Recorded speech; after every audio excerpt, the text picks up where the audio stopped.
The Ox Parable. The following parable is a classic Zen parable using a series of traditional pictures called In Search of the Missing Ox.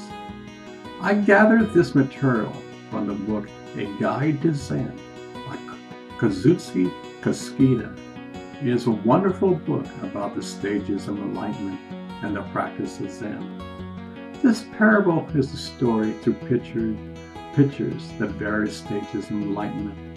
The Buddha has put signposts up on the way describing the various steps of each step of enlightenment.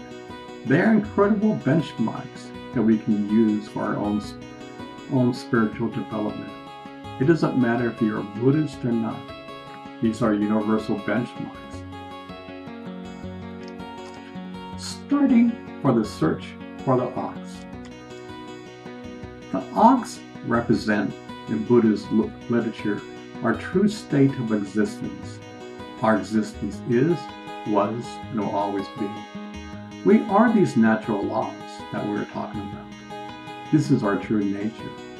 The process for starting the search for the ox begins at different stages of our life. We are all different and unique. Each of us looks at the world through different eyes. There is a time in our life when we start asking some basic questions about life. What is the purpose of life? Why am I here? What is true happiness? Does it even exist? What happens to me when I die? These are basic questions that we start to ask on the beginning of our journey. Before then, we were just living life. Our awareness was solely focused externally. Every one of the great masters started at the same place you did. So at this point, you'll begin to question and start to learn how to meditate and enter into the silence. Finding the footprints. As one starts to meditate and spends time contemplating, you'll begin to have some experience of the quieting of the mind. You'll begin to have your first experience of entering into the silence. You're learning how to meditate and train your body to relax and enjoy the ride. You have gained enough confidence that you are on the right path. You will see the footprints of the ox. You haven't seen the ox yet, but the footprints are in front of you, and you are following the path.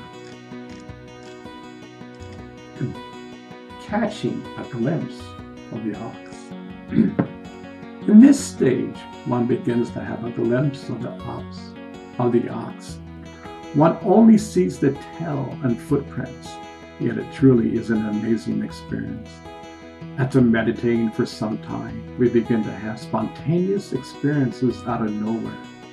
It's like the nervous system is allowing small transformations to occur. We can't have total enlightenment at once because our nervous systems cannot handle it. The body and mind has to readjust itself for this transformation to occur.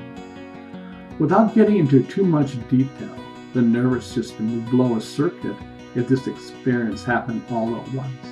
So in the beginning, these small changes occur. Imagine the experience is like our body is a car that has not been used in a long time. This car was meant to get out of the garage and onto the road. At this point in time, in finding the footsteps, we start dusting off the car and start to clean the cobwebs of the car. Catching a glimpse of this ox is like starting the engine, and for just 1 second, the car starts. Have you ever had that happen when you haven't driven your car for a long time? When you first try to start the car, nothing happens. The ignition just won't turn on. After a while, just for 1 second, as you turn on the ignition key, the car starts for just 1 second. Yet that 1 second experience is all you need. You have experienced just for 1 second that your car can start. This is the same experience of one who is at this stage.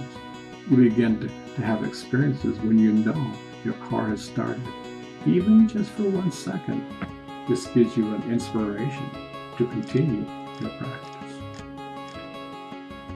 Catching the ox. Well, you finally learn how to start the car and back out the driveway.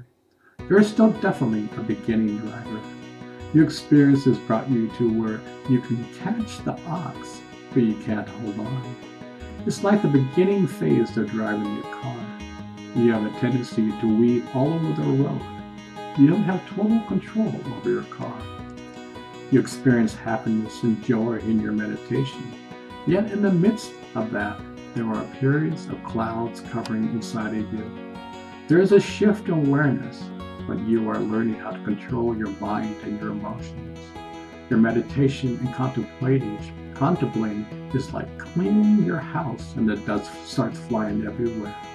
Eventually, the dust settles and you're at ease. Consequently, your mind is throwing up dust inside and you are agitated. And yet when the mind and that dust settles down, you'll enter into your true nature. At this stage, you know you want to control your emotions, but you have a hard time doing so. Taming the ox.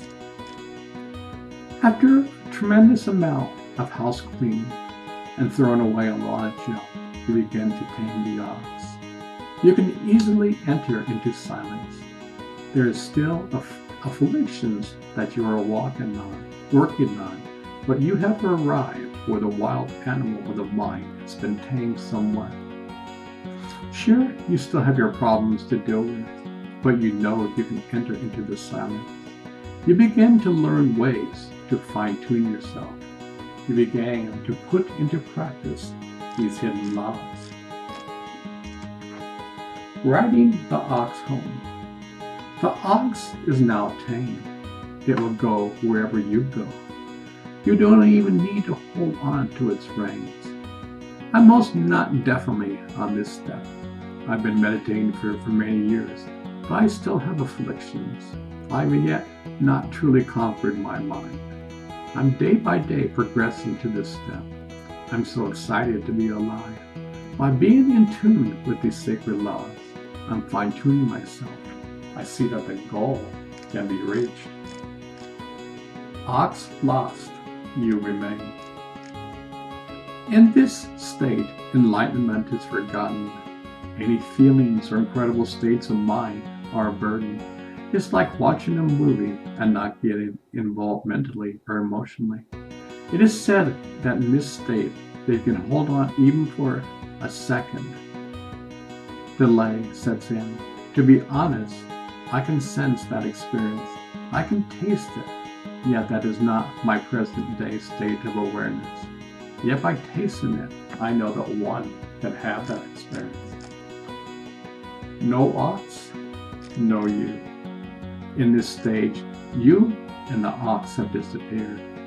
What remains is only the sun. There are no cloud coverings your vision. In essence, you no longer exist. This stage will be described more in detail later when we talk about the 4 conditions of mind. This stage is called both inner and outer concerns are absent. This once again is from the book, A Guide to Zen. Returning to the source. This is a state where you are the sun, the moon, and the stars, and you are walking around in a human body. You are life itself. You are beyond time and space. Your existence is eternal. No words can truly describe that state. In town with helping hands. The wise man returns to the town and showers gifts that he has received along the way. He brings truth and inspiration along the way. He is indeed one who truly helps humankind to discover their true nature.